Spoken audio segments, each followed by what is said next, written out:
I'd start this talk on prosperity.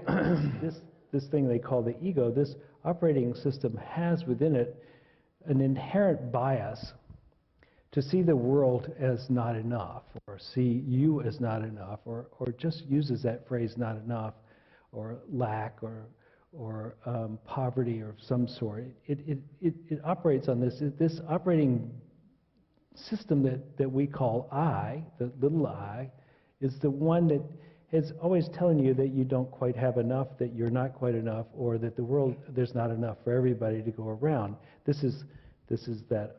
It's a fantastic operating system in some ways, but also it has this flaw built into it. And the process of living an abundant life is really kind of to go against this operating system and to be able to replace it with something else. And the thing that you want to replace it with is a much better operating system, one that says that you're enough, you yourself are enough, that there's enough in the world, and that you can prosper if you put yourself out there.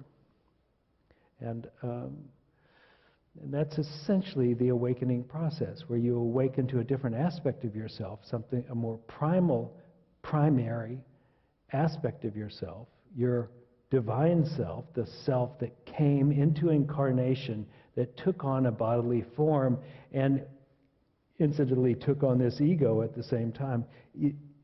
It was here first. This is the source of your existence, and it is connected. It is the same as, it is one with the source of everything. Approach this change kind of by deliberately changing your mind to say, no, there is enough. There is enough, that I am enough, that abundance is a natural condition, and if I would really look around, I could see it, and I choose to spiritual see people it. Would tell you that the world is being recreated all the time, and so it's just in a constant state of creation, and anything is possible. But just on a physical level, there's a lot of light, and there's a lot of energy that's coming to this earth. So almost anything is possible just because of that. There's another way to change your mind. This comes out of the Vedas, out of the text that we were reading, that jewel of abundance. And that is this: stop stealing. No stealing. No harm, really, but start with no stealing. And by that, I mean no stealing in any form or fashion. Be honest in all your dealings. And then even deeper, do not covet that which you don't have. Don't be envious of people who have more than you, and certainly don't be jealous. Abundance can't come to you while while your actions are saying there's not enough. And when you steal in any form, big or small, you're saying an affirmation through your actions, there is not enough for me, and therefore I'm getting yours. So don't do that. And that sets up the conditions for your mind to begin to realize that there is enough. These are the do-goods. Do this, don't do that kind of thing.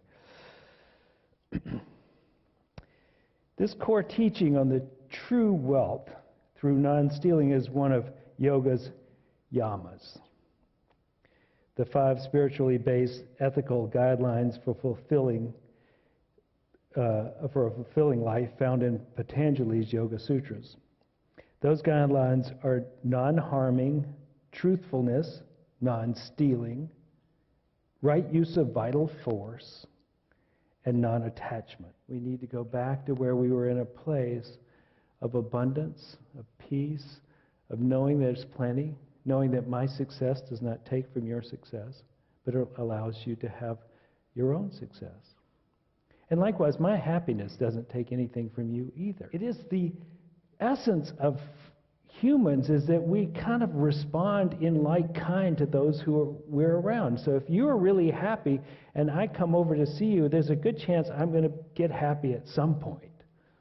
I might be irritated that you're happy and I'm not at first, but if I soften that, I could come in, join you in your joy, right? Happiness is contagious. Just as unhappiness is contagious. Just as laughter is contagious, so is wealth. and you're around people who are feeling abundant and finding ways to be successful, you will tend to be abundant and find ways to be successful. It just spreads. And so our success does not harm another, it actually emboldens them to do what they have chosen to do in the first place. Pleasure is good, bliss is better. Both of them under the umbrella of bringing you happiness.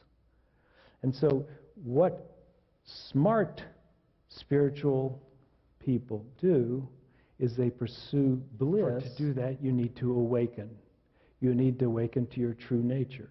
Your nature, which is not seen with the body or heard in the noises of the mind, but is something that transcends that. And to do that, a way to get started and to help yourself move along the path is to imagine what it's like to be there already, to be already awakened. The idea is to start with the assumption that the core of who you are, and always have been, the core, the very thing that has emanated into being you, is still there. This core, this awakened self is still there. And what imagining does is to give you a taste of that which is already present in you and that will ultimately find its full expression in you on the outside. It's not like something you got to go out and get. It's something you have to uncover.